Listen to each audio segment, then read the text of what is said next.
Sir एक छोटी सी गुजारिश है एक तो ये है कि खाने के जो हमने कंप्लेन की है, खाना जो है कैटरिंग का सही है। ये कौन सी कैटरिंग है? सर भारत एशिया है, भारत एशिया इसका नाम है। एशिया खाना सही नहीं है। खाना सही नहीं है। पहले दिन जब हम आए मोहसिन जो भी खाने की कंप्लेन है पहले बेहतर था, हमने नहीं उसमें मदीना में सही था। ठीक है। यहाँ पे जब हम आए तो चावल में लेस आ रही है।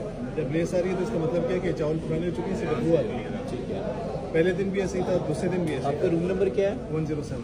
एड्रेस करके आप। आज इस तरह हुआ कि आज जब हमने कंप्लेन की, मुआविन बजाय इसके कि हमारा साथ दें वो उनका साथ दे रहे थे। हमने बताया कि गोश्त के अंदर स्मेल आ रही है। आपको जो भी कंप्लेन होगी ये लड़के इस बिल्डिंग में होते हैं। कैटरिंग की दिया था आपके कमरे का, आप अवेलेबल नहीं थे। तो ये एड्रेस करेगा। नेक्स्ट टाइम किसी तरह भी इसमें खाने हो तो आप जरूर बताएं। या ये कौन है? कैटरिंग कंपनी किधर है? ये कैटरिंग कंपनी जो खाना बना के लेके आते हैं। ये क्यों हो रहा है इस तरीके से कंप्लेन? और गोश्त में भी स्मेल आई है, वो भी मैंने लिखा।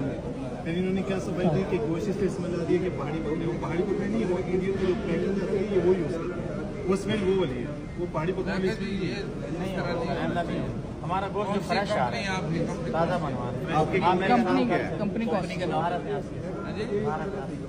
भारत आसिया। अच्छा, ये कौन से? भारत भी, आसिया भी, एशिया भी। एशिया असल में एशिया को आसिया बोलते हैं। हाँ, इंडियन कंपनी है ये। मैंने भी किया, आपने मेरे दिया है। फर्स्ट टाइम है।